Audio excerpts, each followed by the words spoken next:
Time in the WHIP studio is 3:32. Rational Radio, rolling until 4 o'clock. John Cole, Ryan Frascella, Joe Williams here, and a special guest today. As we know that big time in politics, the race for 2016 for the White House is heating up, and also in the state of Pennsylvania, huge year because Senator Pat Toomey is running up for re-election. He's a Republican candidate. On the Democratic side, the primary will be next month. And one of those candidates is the mayor of Braddock, Pennsylvania, John Fetterman, joining us on the program right now. Mayor Fetterman, how's it going? That's great. Thanks for having me. I don't know if I'm a special guest, but I am delighted to be a guest on your show. Thank you for having me. No problem. Our pleasure. Yeah, thank you for joining us. And trust me, you are a very special guest. We've seen you a lot in the news lately. I know that you endorsed Senator Bernie Sanders for president, but first we're going to start off with you in this primary coming up. So we know that you're kind of running as the outsider candidate because you are not exactly the establishment. Like we mentioned, the state of Pennsylvania for the Democratic base is largely rallied around Secretary Clinton, and you're backing Bernie Sanders, and you talked about his message really resonating with you. Talk about why you think your message is resonating with the people of Pennsylvania thus far. Well, sure. I think this is a year where voters want authenticity, and I think that's really what our campaign is all about. I was the only elected official in Western Pennsylvania to endorse Barack Obama for president in 2008. And it's because I thought he was where the party should be and where the party was going. And I'm proud to endorse Bernie Sanders in 2016 because I believe he's where the party is and where the party should be. And clearly he shifted the debate in our party drastically, and that's healthy for the Democrats. And we share so many commonalities, and his message is resonating. And I think that's why my message is resonating, where it's like, we're just people running for office. We're not career politicians in the sense that, it's like, ooh, I can't wait to get to the revolving door and cash in, or we're beholden to special interests. We're both running grassroots campaigns that are based in this idea that, big money and Citizens United and these issues of inequality are toxic to our American democracy.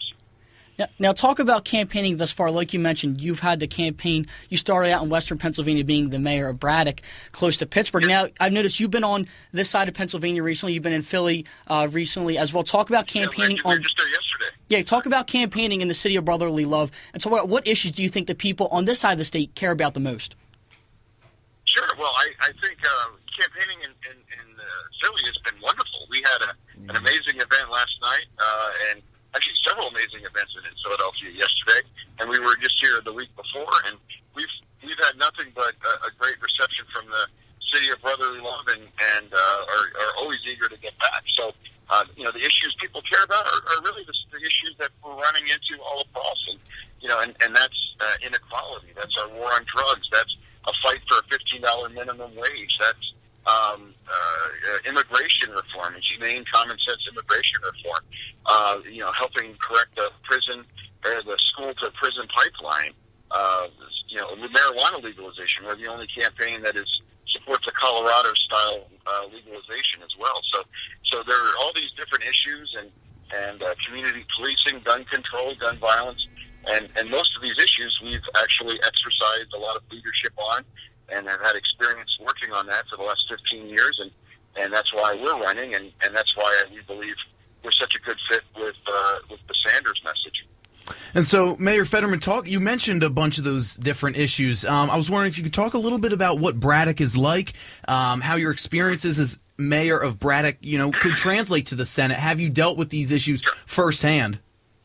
Oh, yeah, absolutely. I mean, well, many people may not be familiar with my hometown, Braddock, but a lot of people are more familiar with Flint, Michigan. You think of Flint, Michigan, and we're just a much smaller version of Flint, Michigan. And it's no coincidence that every major political campaign held a rally yesterday in Youngstown, Ohio.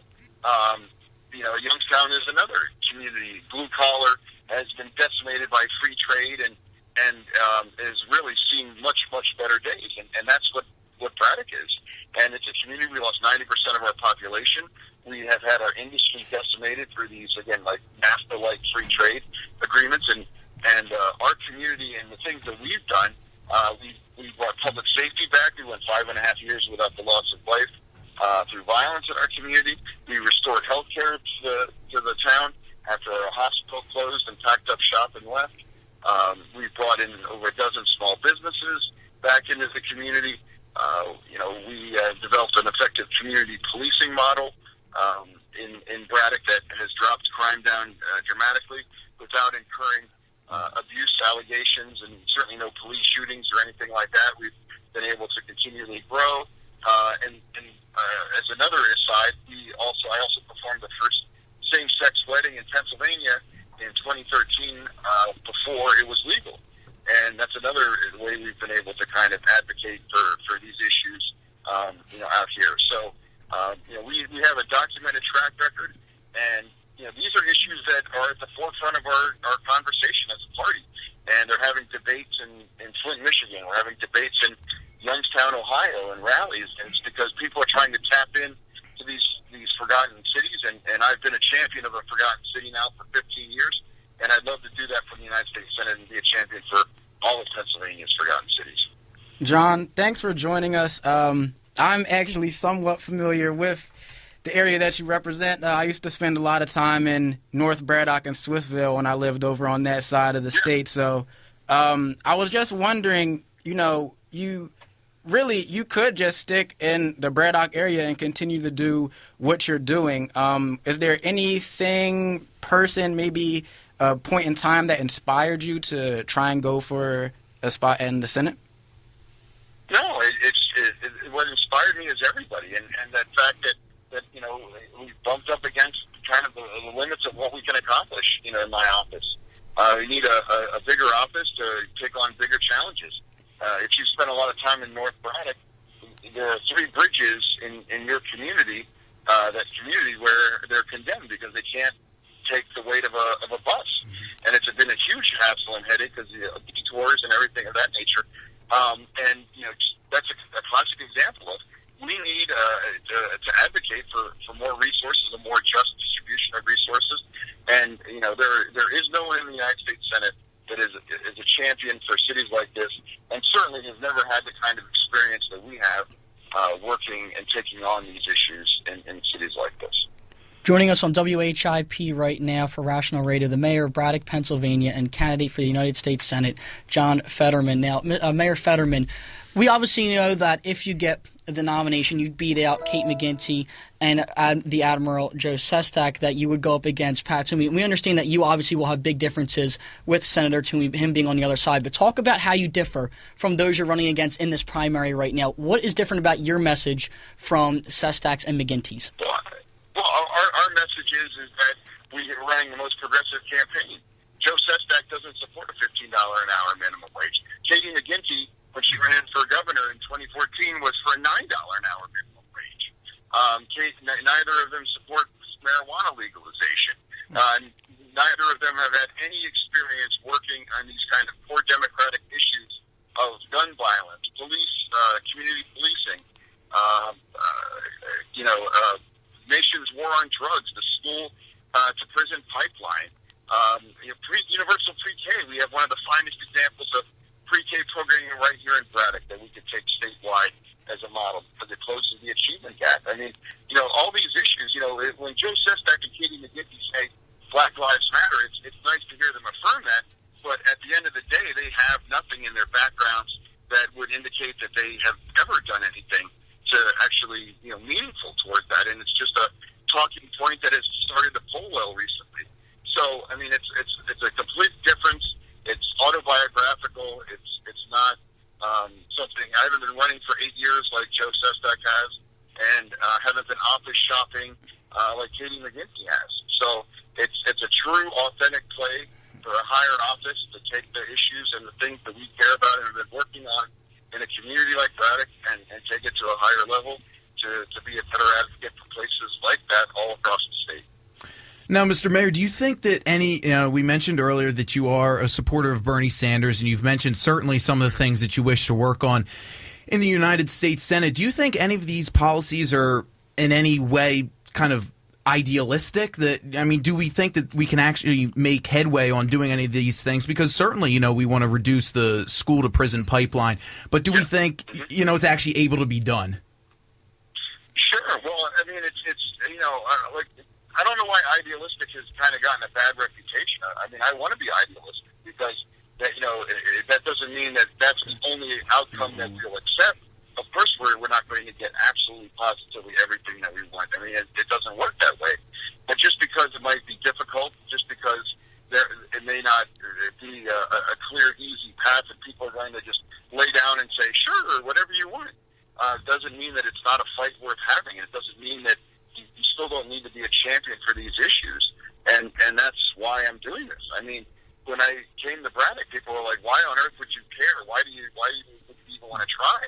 And I'm like, well, because that's the right thing to do. And it's like, just because things are the way they are doesn't mean that they can't get better. And that's a lesson that we've shown in Braddock. No matter how challenging and troubled the community gets, you can always make improvements. You can always build it back up with sufficient investment and commitment to these issues, and being able to do that, from the United States Senate, I think that's would be be a powerful voice in a body that currently doesn't have that kind of reputation, that kind of representation. Last question here for Mayor John Fetterman of Braddock, Pennsylvania, running for the United States Senate. We know we're short on time here, and we've talked all about the issues of the Democratic side, but obviously one of the main topics of conversation in the race for the White House specifically for this cycle has been the GOP frontrunner now, Donald Trump. And we know that people are very opinionated on everything that's revolved around his campaign, the protest around it. Please talk about what you think Donald Trump has brought to the political spectrum this election, and what do you think really of his whole campaign? Well, I mean, he's just brought bread and circus to the whole arena. I mean, there's no substance to it. It's just this grand piece of performance art. It's like some big reality show where he bet somebody that he could be the most outrageous person ever and see if he could win the nomination for the Republican Party. And that's the only way you can explain it, is because the things he said, the things he's done, it just defies the laws of politics. He eats third rails for breakfast. He makes fun of disabled people. He says terrible things about women. I mean, there's nothing he hasn't done short of I guess, having someone die at a rally. And if things don't change, maybe that's next. So, I mean, it has to change. And I don't think I take the threat seriously, but he could never be anything remotely close to a serious candidate, no matter how many states he wins. And really, to me, it's just a sad state of affairs on the other side of the aisle that they would even take someone like that seriously, let alone to be the nominee for their highest office.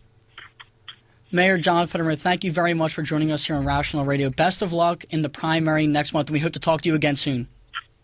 Guys, thank you so much for having me on. It's a pleasure. Thank you. Thanks for coming. Thank you. That is Mayor John Fetterman from Braddock, Pennsylvania, running for the United States Senate for the Democratic ticket. Great to have him on the program, the first one of our series of all the candidates for the U.S. Senate running for that Democratic ticket.